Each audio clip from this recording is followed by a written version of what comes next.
sun is setting and it's shining right in our eyes, and the director is directing me, look over there, which is directly into the sun. And we did, 4 or 5 takes of this, so I'm like, ah! And you don't want to squint because then you look like this on camera. So you have to open your eyes and stare into the sun, basically, for these takes, so you can get the lighting right, because it's all about lighting. And if you didn't get enough of the sun, they had these big metal or metallic-looking, scrims or bounces that reflected the sunlight onto our faces, and to help our faces, come. That's what he was talking about being blinded with. Did we get the player set up? He forgot the cables. Whatever. So the player's here.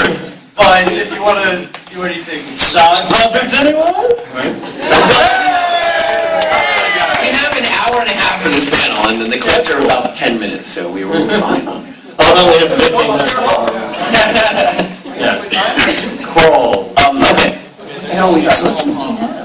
I brought some new. I've seen nothing. So. Well, what I did, I put together a special reel just for Anime LA.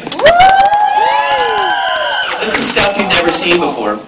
Yep. I edited this myself, and I have to say I'm not really a professional editor, so it's not perfect. But hey, I threw something together just for you guys. I stay up till 1 in the morning on So if any of us look like, you don't like our acting or you think we're not great, it's his fault for not being a professional editor. It's more like when the cuts occur. It's perfectly seamless. Hey, remember, if you don't like it, we have to blame the director, always. Oh, right, blame the director. Who is not here?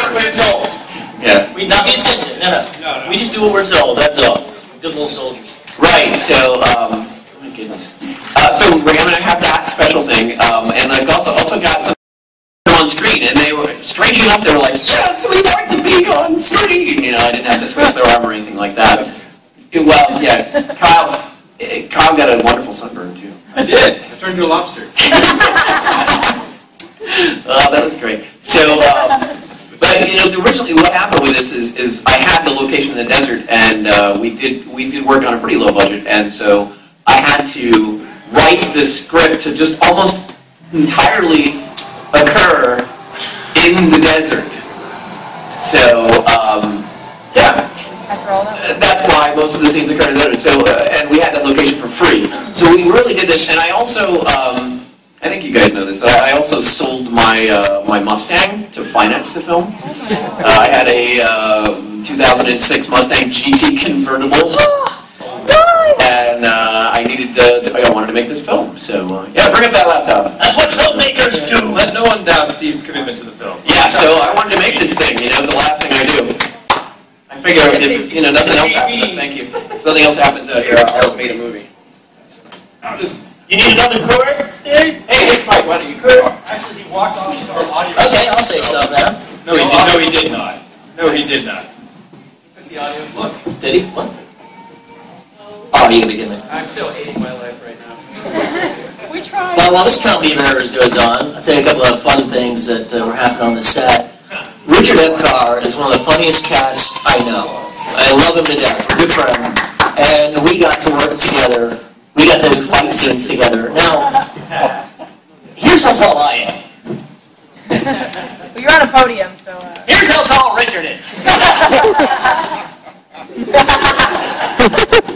I know I didn't have a Tom Cruise Apple box with me to jump on, right? So I'm hoping the editing is real creative in that arena there. But we got to do some fighting and stuff, and let me tell you, it is really hard to be angry and mad and tough and everything when you're working with Richard. There was actually one time we called it Shimp Car. If you remember the Three Stooges, there was Miller and there was also Shimp. And he always did this thing that... I got Epcar down on the ground, and I'm about to punch him. He's like... I'm just like... I almost made that picture like one of the DVD loading screens. Oh, God. It just cracked me up so much. I thought he would kill me. Oh. Ladies and gentlemen, So this is Steve All three of you. He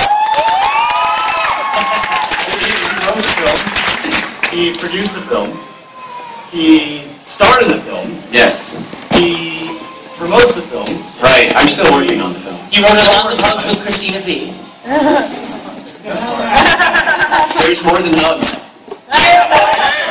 Yeah. How many takes of that scene? The first one scared the crap out of me because she kissed me without, I wasn't ready. I was like, oh! You know what? I didn't like that one. Can we do that one again? Yeah, right. But yeah, her fiance was there watching the whole time. Yeah, that was kind of weird. He and I were holding the bounce for that scene. Oh, it was terrible. This grip on that bounce was tight. Oh my god. So anyway, but that's so I can answer questions besides the acting. You know, making a film. You know, how did I do it? Why did I do it? You know, I gave you a little bit of information. Everything about making it. So feel free to ask. And of course, you know, we had a lot of people out there. Yes, go ahead. Did you do all the scouting for the location? Did I do all this? Well, basically, the desert location I got. Since I've been out here, I've been working with various producers. And this producer basically manages that location, the Virginia Ranch out in Palmdale. And I have written screenplays for him, so he kind of, you know, owed me a favor and said I could use the location for free. So that was kind of, yeah, how that. And so we went out there, and I went out there with the director, and we said, and we had a lot of desert, and we had like that little broken down, yeah. We had a little broken down wooden thing that the ghosts came out of. You saw the spirits materialize briefly, and you know, we had a lot of neat kind of angles, and we had some different stuff out there. There was some trees from one angle, plain desert from another angle, and we got really lucky because there, during the snow melt in the spring and summer, a little wash comes down from the mountains, this water, and we used it. Honestly, what happened with that scene, you saw Christina fighting in the water with her evil spirit. We put it in the water that day. It was not supposed to be in the water. And we said, boy, how about if we get the girls wet? And they were up for it. So we probably guys on the set were going, yeah, that sounds like a good idea. Yeah. And they were tremendous. It was awesome. They kicked the crap out of each other. You can hear in the background. Awesome. I had so much fun on set with this guy. And when he and Richard were both there, oh my god. It was crazy. But anyway, so yeah, what we did the in-car at a back lot. The car stuff we did with Vic was what's called a poor man setup, where people walk behind the car with flashlights set up on a rail so they look evenly apart, and somebody was flashing red lights in to make it look like other cars were passing. Car's not moving, you know, but we're able to add the effects to make it look like it is. What else did we do? And that back lot was actually where they filmed some of The Abyss. There's the tank back there where they filmed the underwater stuff for The Abyss. It just happened to be. And then you guys ever heard of that was the one. Yeah, that was the one day that we did with Vic during the week. Nobody told me that.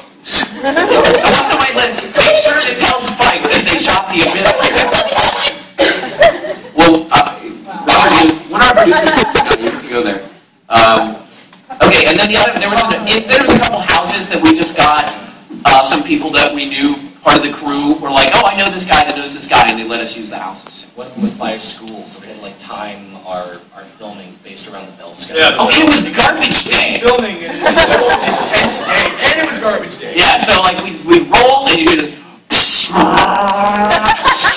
you know. And then as soon as that finished, we're like, okay, we're good to go, and you hear the school bell ring, and then all the kids came out for lunch, and we're across the street from the school. Like, well, guess it's lunch. Okay. Audio is very tricky with film. Cue the plane. Yes. All right. Yeah, then the planes get going. That always happens. All right. Horses.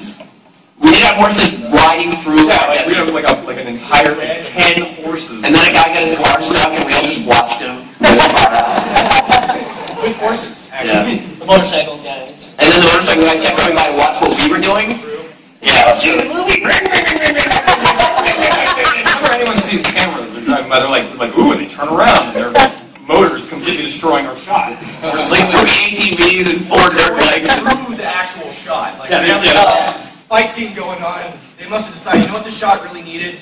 Some motorcycles. Right through the back. And I really added. They were there every time we were there to film. Almost. We had some days without them, but If you live in Palmdale, there's really nothing else you can do. right, yeah, there's not much. Sorry, Sorry, All right, let's take another